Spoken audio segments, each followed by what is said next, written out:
Hola, muy buenas a todos, sean bienvenidos una vez más a mi canal. Antes de empezar el video te invito a que te suscribas, des like y actives la campanita, para no perderte ninguno de mis videos. Sin nada más que decir, pónganse cómodos, traigan refrescos y palomitas y disfruten de esta nueva leyenda, la leyenda de Santo Grial. Frente al mundo actual, repleto de técnica y hedonismo, se alza otro mundo de mitos y leyendas, sin duda hoy en día superado en ciencia y conocimientos y tal vez en progreso puramente material, pero desde luego nunca superado en aventuras y sentimiento. Aquel mundo medieval de antaño poseía tal riqueza de misterios, algunos de ellos aún sin desvelar, que dio lugar a toda una amplísima literatura de inagotable imaginación. Al amparo del magno acontecimiento histórico de las Cruzadas, 1095 a 1291, durante 100 o 150 años, la existencia europea se impregnó de una ansia incontenible por sufrir toda clase de penalidades, hambre,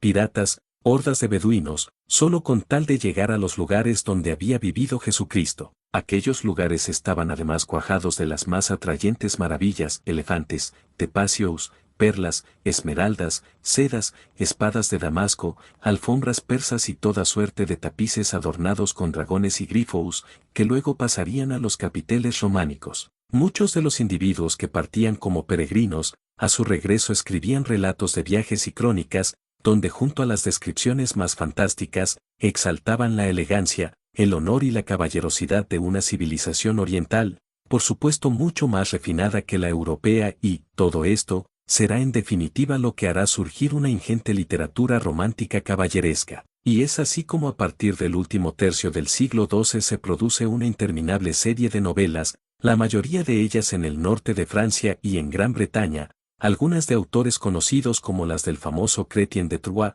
1160 a 1190, muy pronto traducidas al castellano y a cuya imitación surgieron las no menos famosas de Tirante el Blanco y el Amadís de Gaulá. Pero muchas otras novelas, precisamente las que más nos interesan en relación con la leyenda del Santo Grial, son anónimas, como sucede con las que tratan de Perceval y de otros héroes del ciclo del rey Artús y de su corte. Artús era, Le Bon Arouaí, hermoso y de agradable aspecto, imberbe como un doncel, y de ordinario permanecía pacíficamente en su castillo en alegres fiestas. Representaba perfectamente la caballerosidad mundana y especialmente se le consideraba como el caballero de las damas y el apoyo de los débiles. Artús y su esposa Ginebra se sientan en el trono y en torno a ellos los caballeros que forman la orden de la tabla o mesa redonda, que no se limitaban a gozar de las delicias de la corte, sino que salen en busca de todo tipo de aventuras intrincadas, entre ellas la más digna y misteriosa, la de la conquista del Santo Grial. En estas novelas se describe con todo realismo y prolijidad las costumbres de la nobleza y a su vez la vida aventurera que se desarrolla en los caminos. Lo más importante, sin embargo, son los intentos hechos por el clero para dignificar dichas aventuras, infiltrando de espíritu cristiano toda esta literatura. El intento de mayor envergadura en este sentido, fue el realizado por los monjes con la leyenda del Santo Grial, contraponiéndola no solo como modelo frente al culto terrenal del honor caballeresco, sino incluso como ejemplo de maravillosas aventuras, que excedían con mucho a todas las presentadas en las novelas del ciclo del rey Artús. De tal modo fue creciendo esta leyenda, que se desarrollan las más diferentes versiones procedentes de los más apartados lugares del mundo, formando un todo enteramente caótico, aunque naturalmente siempre conteniendo unos mismos rasgos esenciales comunes: el cáliz en el que bebió Cristo durante la Santa Cena, el mismo en el que José de Arimatea recogió la sangre de su costado. Este vaso o grial, palabra que procede del bajo latín, resplandecía tanto, que oscurecía el fulgor de los cirios y poseía un interminable poder. Pero antes de adentrarnos en el relato completo de la leyenda, queremos hacer constar algo muy significativo, que contribuye aún más, si cabe, a realzar el misterio que envuelve aquel mundo medieval tan romántico y lleno de aventuras fantásticas, todo eso que se echa de menos en este mundo en el que ahora vivimos. Prácticamente han desaparecido todas las novelas que tenían como único tema central la leyenda, y solo se conserva precisamente el primer libro de caballerías en el que se trataba, el titulado La demanda del Santo Grial, traducido de un original francés, también desaparecido. Un ejemplar de la primera impresión realizada en Sevilla, en 1535, se conservaba en la Biblioteca Nacional. 2. La leyenda, símbolo de toda una religión, las intrincadas aventuras caballerescas medievales, surgidas al amparo del fenómeno histórico de las cruzadas, se transforman artísticamente por los poetas a través de las novelas bretonas del siglo XII y a la vez en símbolo de la perfección cristiana por la influencia del clero. Pero a estas narraciones, donde el amor terrenal se une al principio del honor sumamente exacerbado, les falta el espíritu y las virtudes realmente religiosas, y es precisamente con la leyenda del Santo Grial como, al fin, este espíritu se logra plenamente. La conquista del Grial no es solo una mera aventura más, sino la suma hazaña, pues su búsqueda es como una especie de peregrinación apoteósica, peligrosa y compleja, a cuyo término los caballeros más perfectos y puros, que encarnan todas las virtudes cristianas, son los únicos que triunfan al conseguir la corona de la vida, la gracia eucarística y la comunión en éxtasis con Dios. En realidad esto es lo que constituye, en definitiva, el ideal de toda la humanidad. De ahí que la lectura de este tipo de novelas despierte tanto interés, incluso entre los santos como Santa Teresa. En todas las 5 partes que componen la historia caballeresca de la tabla redonda, llamada Ciclo de la Vulgata, o Ciclo de Lanzarote Grial, está presente este trasfondo religioso, donde se funden estrechamente los aspectos guerreros con los piadosos. Entre estas 5 partes, Historia del Grial, Merlín, Lanzarote del Lago, La búsqueda del Santo Grial, y La muerte del rey Arturo, a nosotros la única que realmente nos interesa es La búsqueda del Santo Grial, porque en ella es donde podemos encontrar la leyenda completa, que tiene sus verdaderas fuentes en el Evangelio de Nicodemo, una invención del siglo IV y que forma parte de los Evangelios apócrifos. La leyenda erige incluso a José de Arimatea como patrón de la caballería y santo patrón de los británicos. Resumámosla ahora lo más clara y brevemente posible. José de Arimatea, amigo de Jesús, obtiene de Pilatos el cuerpo y la copa que Jesucristo había utilizado en la última cena. Reducido a prisión durante la persecución de los cristianos o bien encarcelado por los propios judíos, es milagrosamente alimentado por el vaso, apareciéndosele Cristo, quien le instruye en el rito de la misa y le revela la mística y el poder de dicha copa. Liberado al fin, también milagrosamente, forma una hermandad en torno al Grial, dedicada a conmemorar la Santa Cena. La hermandad se va al lejano occidente a esperar la venida de un vástago que será el guardián eterno del Grial. Los hermanos, como caballeros misioneros, llegan por mandato celestial, a Inglaterra, para evangelizar y bautizar a sus habitantes, y en su peregrinación, todos son alimentados por el Santo Grial, aunque quien pretenda contemplarlo o se sienta a la mesa sin derecho o impuro, será herido o cegado por una celeste espada. Antes de llegar a Inglaterra, todo el camino del Grial queda señalado por numerosos milagros. Por fin llegan a un desconocido palacio, donde se oculta y guarda celosamente el vaso sagrado, por temor a que caiga en poder de los impíos. En este castillo, un rey vigila la copa, pero está enfermo, el rey tullido,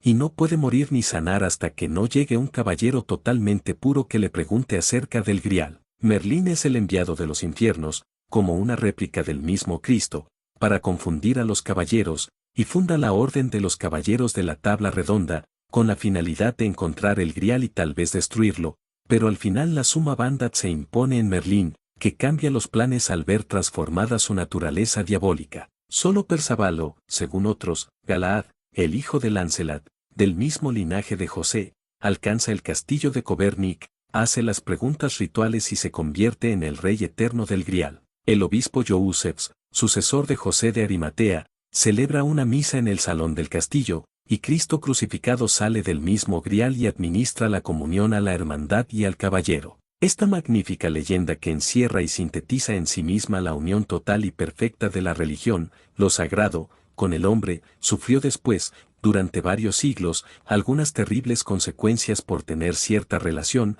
más o menos directa, con los caballeros templarios y cayó como ellos en desgracia y olvido. Pero esta es ya otra historia. 3. Los templarios custodian el Grial. La orden de los templarios ofrece toda clase de misterios y de especulaciones y una de estas últimas es, sin duda, una cierta vinculación con la leyenda del Grial. Pero antes hemos de conocer su propia historia. La fecha de la fundación de la orden, aunque incierta, se acerca al año 1118, cuando Hugo de Pallins, noble emparentado con los condes de la Champaña y otros 8 caballeros hicieron sus votos de pobreza, castidad y obediencia y debido a su celo al servicio de Dios, recibieron del rey Balduino II un palacio edificado sobre el mismo solar donde había estado el templo de Salomón, de donde tomaron su nombre. El objeto de su milicia era proteger el camino de los peregrinos a Tierra Santa. Los 9 templarios permanecieron 9 años sin regla que les guiara hasta 1127, año en el que, tras larga deliberación en el concilio de Troyes,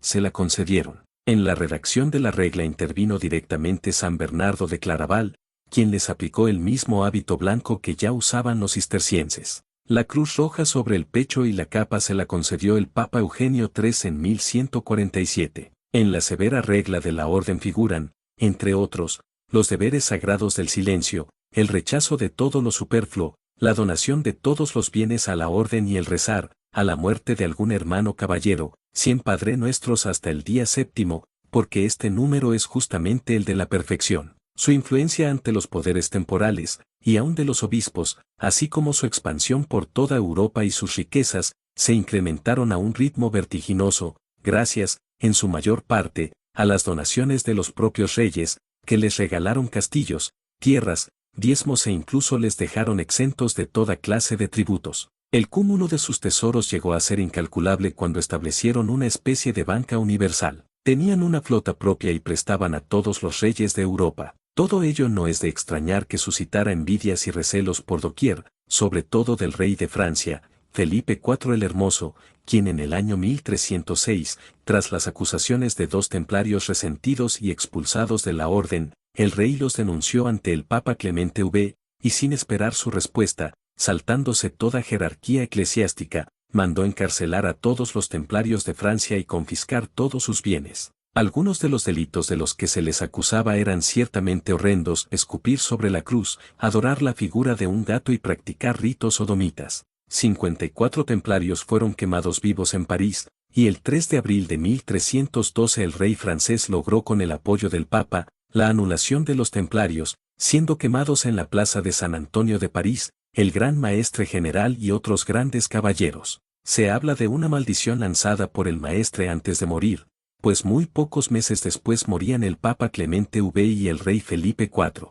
En España, establecidos desde 1147, llamados por el rey de Aragón, aunque fueron absueltos, la pérdida del prestigio y las graves acusaciones vertidas contra ellos, fueron la causa de su paulatina y lenta disolución. Y si bien muchos de sus bienes fueron repartidos entre otras órdenes como hospitalarios, Mantase, Santiago, Calatrava y también entre las coronas de Francia y Castilla, aún cabe cierta posibilidad que otros grandes tesoros hayan sido ocultados ante la anunciada condena y presumible desaparición. Hasta aquí la historia. Ahora la leyenda, corre el rumor de que los templarios sobrevivieron y permanecen todavía soterradamente entre nosotros, ocultados bajo otras denominaciones, teniendo en su poder muchos objetos mágicos como las columnas y el candelabro del Templo de Jerusalén y sobre todo el Grial, al que consideran como la llave del dominio del mundo, porque el Grial no es solo un objeto material, copa o cáliz que un día contuviera la sangre de Cristo, sino el símbolo del camino de perfección,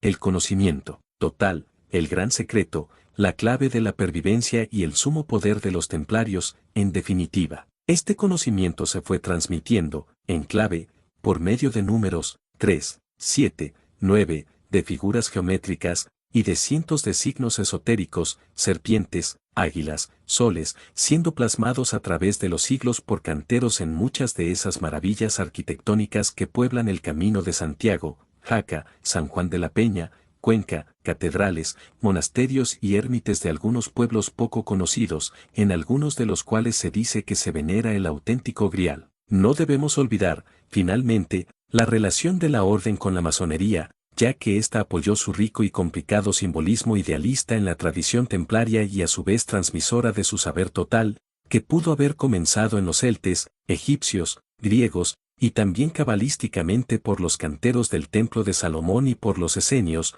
hoy vueltos a la actualidad gracias a los rollos del Mar Muerto. Sea cual sea la verdadera realidad, no hay duda de que el ser humano, después de tanta ciencia y tanta técnica, sigue necesitando, más que nunca, de lo incierto y la aventura, y nada mejor para satisfacer esta necesidad que un regreso a esa Edad Media que nos brinda toda suerte de misterios intrigantes, de los que resulta todo un paradigma la leyenda del Grial. Gracias por quedarte hasta el final de esta leyenda. No olvides suscribirte y dar like, comparte. Nos vemos en una nueva leyenda. Hasta pronto.